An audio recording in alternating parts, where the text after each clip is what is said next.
మహాభారతంలోని ఒక పాత్రే అశ్వత్థామ. సప్త చిరంజీవులు అయినటువంటి బలిచక్రవర్తి, వ్యాస మహర్షి, హనుమంతుడు, విభీషణుడు, కృపాచార్యుడు, పరశురాముడు, అలాగే అశ్వత్థామ కూడా ఒకరు. ద్వాపర యుగం నుంచి దశావతారం కోసం ఎదురుచూస్తున్న ద్రోణాచార్య తనయుడు అశ్వత్థామని అని మీరు ఈ డైలాగ్ ఒక సినిమాలో విన్నారు. ఇంతకీ ఎవరు ఆయన అని నెటిజన్లు చాలామంది గూగుల్లో తెగ వెతికేశారు. అసలు ఆ పాత్ర ఏంటి, అతడి శరీరంపై గాయాలు, నుదిటిపై మణి కథ ఏంటి, శ్రీకృష్ణుడు అతనికి ఇచ్చిన శాపం ఏంటి, ఇవన్నీ చూడాలి అంటే వీడియోని స్కిప్ చేయకుండా చివరిదాకా చూసేయండి. పాండవులు కౌరవులకు గురువైన ద్రోణుడి ఏకైక కుమారుడు అశ్వత్థామ. అతడి తల్లి కృపి ద్రోణుడి తపస్సుకు మెచ్చి శివుని వరం వల్ల అతడు నుదిటిపై మణితో జన్మిస్తాడు. ఆ మణి ప్రభావం కారణం ఇతర మానవులతో పోలిస్తే ఆకలి, దప్పికల నుంచి రక్షణను పొందగలడు. అర్జునుడితో సమానంగా ధనుర్విద్యలో నైపుణ్యం సాధిస్తాడు. ఎదుటివారి ముఖస్థుతికి లొంగిపోయే గుణం కలిగిన అశ్వత్థామ మొదటి నుంచి కౌరవుల పక్షాన నిలుస్తాడు. మహాభారత సంగ్రామం జరుగుతున్న సమయంలో ద్రోణాచార్యుడు కౌరవుల పక్షాన నిలబడాల్సి వస్తుంది. కథన రంగంలో ఆయనను ఓడించడం పాండవులకు అసాధ్యం. దీంతో ధర్మ పరిరక్షణ కోసం కృష్ణుడు పథకం రచిస్తాడు. జీవితంలో ఎప్పుడు అసత్యం పలకని ధర్మరాజును పిలిచి ఆయన చనిపోయాడని చెప్పమని కోరుతాడు. తొలుత ధర్మరాజు అందుకు ఒప్పుకోడు. కానీ కృష్ణుడి సూచన మేరకు అబద్ధం ఆడేందుకు సరేనంటాడు.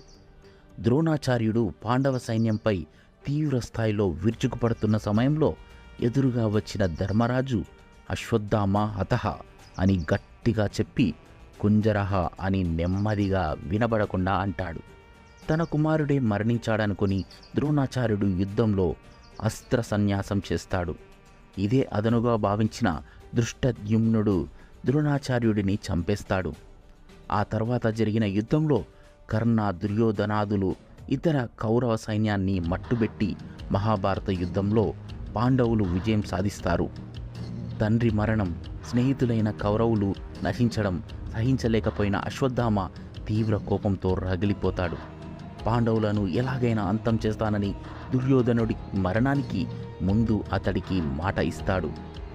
శివుని అనుగ్రహంతో వరం పొంది ద్రౌపది పుత్రులైన 5 ఉప పాండవులను అంటే ప్రతివింధ్యుడు, శుత సోముడు, శుత కర్ముడు, శతానికుడు, శుతసేనుడు ఈ 5 మందిని చంపేస్తాడు. ఇది తెలుసుకున్న శ్రీకృష్ణుడు, పాండవులు అతడిని వెంబడిస్తారు. గురుపుత్రుడన్న కారణంగా చంపకుండా వదిలేస్తారు. అశ్వత్థామ కపట బుద్ధి తెలిసిన శ్రీకృష్ణుడు అతడికి ఎలాంటి దుశ్చర్యకు పాల్పడకుండా అడ్డుకునేందుకు పాండవులతో కలిసి కౌరవ శిబిరానికి చేరుకుంటాడు. అప్పటికే అతడు వ్యాసాశ్రమానికి వెళ్ళడంతో కృష్ణుడు అక్కడికి వెళ్తాడు. కృష్ణుడితో కలిసి వ్యాసాశ్రమానికి వచ్చిన పాండవులను చూసిన అశ్వత్థామ చాలా కోపంతో రగిలిపోతాడు. కోపంతో విచక్షణను కోల్పోయి తన తండ్రి అనుగ్రహించిన బ్రహ్మ శిరోనామకాస్త్రాన్ని అపాండవీయం అవుగాక అని ప్రయోగిస్తాడు. ఆ అస్త్రశక్తి వల్ల భూమి మీద ఉన్న పాండవులు, వారి సంతతి మొత్తం నాశనమయ్యే ప్రమాదం ఉంది. కానీ దాన్ని అడ్డుకోమని అర్జునుడిని ఆదేశిస్తాడు శ్రీకృష్ణుడు. బ్రహ్మ శిరోనామకాస్త్రాన్ని అడ్డుకోవాలంటే అదే అస్త్రాన్ని ప్రయోగించాలి. అర్జునుడి తపోశక్తి వల్ల అప్పటికే ఆ అస్త్రాన్ని పొంది ఉండడంతో పాండవులకు క్షేమం చేరుగాక అని మరోవైపు నుంచి అస్త్రాన్ని ప్రయోగిస్తాడు. 2 బ్రహ్మ శిరోనామకాస్త్రాలు ఢీకొంటే చాలా ప్రళయమే. భూమండలమంతా సర్వనాశనమైపోతుంది. వెంటనే ఈ ఉపద్రవాన్ని గ్రహించిన వ్యాస మహర్షి, నారదుడు పరుగున వచ్చి ఆ అస్త్రాన్ని ఉపసంహరించుకోవాల్సిందిగా అర్జునుడిని కోరతారు. పెద్దల సూచన మేరకు అర్జునుడు తన అస్త్రాన్ని వెనక్కి తీసుకుంటాడు. మరి అశ్వత్థామ ప్రయోగించిన అస్త్రం మాటేమిటి గురువర్య అని వ్యాసుడిని అర్జునుడు అడగ్గా, అస్త్రాన్ని ఉపసంహరించు, పాండవులు నిన్ను ఏమి చెయ్యరు అని అశ్వత్థామకు వ్యాసుడు సూచిస్తాడు. వ్యాసుడి మాటలకు గౌరవం ఇస్తున్నట్లు నటిస్తూనే అశ్వత్థామ ఆ అస్త్రాన్ని మార్చి చెప్తాడు.